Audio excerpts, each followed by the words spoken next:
எனக்கு ஒரே வருத்தங்க. எனக்கு வருத்தம்ப்பா, எனக்கு ரொம்ப வருத்தம்.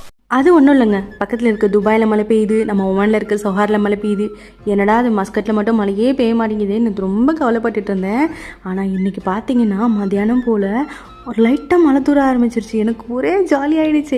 என்னடா நம்ம நினச்சதெல்லாம் திடீர்னு நடக்குதே, அப்படி ஒன்றும் நடக்காதே அப்படின்னு நினச்சிட்டு இருந்தேன்.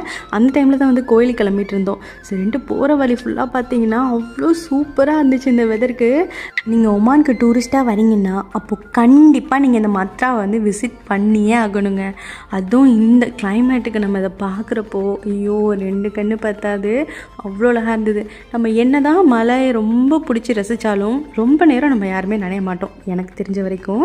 ஆனால் இங்கே இருக்க ஒமானிஸ்க்கெல்லாம் அந்த மழை பெய்கிறதே வந்து ரொம்ப டிஃப்ரெண்ட்டான ஒன்று. நான் போகிற வழியில் பார்த்தது என்னென்னா, மழையில் நனைஞ்சிட்டு வீடியோ எடுத்துகிட்டு இருக்காங்க. எப்படி சொல்கிறது, நல்லா என்ஜாய் பண்ணுறது அவங்கள பார்த்தாலே தெரியுதுங்க. அப்புறம் மலையாக கோயிலுக்கு போய் சேர்ந்தாச்சு. ரொம்ப ஏர்லியாக போயிட்டோம், கோயில் வந்து திறக்கவே இல்லை.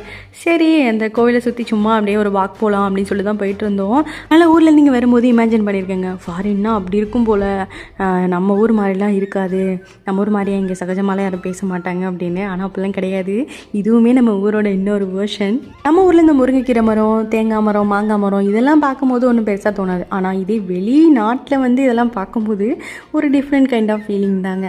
அங்கே உள்ளவங்க கிட்ட வந்து கேட்டேன், இது இந்த மரம் தானே அப்படின்னு. என் ஹஸ்பண்டை வந்து டிரான்ஸ்லேட் பண்ணி சொல்ல சொன்னேன். அவங்க சொன்னாங்க நீங்கள் வந்து என்ன கண்ட்ரி அப்படி இப்படிலாம் கேட்டாங்க. அப்புறம் அதை கொஞ்சம் நேரம் அப்படியே டிஸ்கஸ் பண்ணிகிட்டு இருந்தோம். கோயில் ஓப்பன் பண்ணிட்டாங்கங்க. அப்புறம் போய் சாமிலாம் கும்பிட்டுட்டு வீட்டுக்கு வந்தாச்சு. நெக்ஸ்ட் ஒரு வீடியோவில் பார்க்கலாம். பாய்.